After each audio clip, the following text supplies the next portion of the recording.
लोगोफोर थांखाय दुखुनलाय भिडिअ खेबसे बरायबावबाय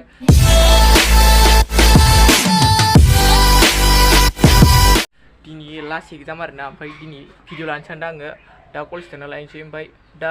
एग्जाम दिखांनासो लानाय जागोन ना खोमा ओंखायनो भिडिअखौ नायलांबाय थादो थौ दा नै एग्जाम दिखांबाय आरो ओमफ्राय नै थांजोब्बाय मानसिफ्रा थांबाय खावसे एडभान्स दंमोन आरोना दिनै लिरबाय रिजाल्ट फैनायखौनो एसे दिनै लास्ट सिख्लाफोरखौ नायलांखासै क्या बोला तूने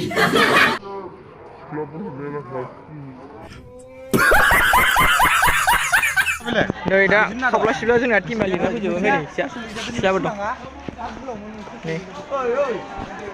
दै लोंग्रोलायबाय बेसिरानि ओइ खियाबो दं आरोना बिसोर गार्लसनि गोजा फरिखा सरिखा लिखांबाय नालाय दाननै उनाव हरबा आरोना रिजाल्टखौ ओमफ्राय नै सिख्लाफोरा नै ओमफ्राय साइकेल स्टेनाव नै इसोरबो लिरना फैबाय नै इसोरबो नै इसोरो सेकेन्ड इयार ना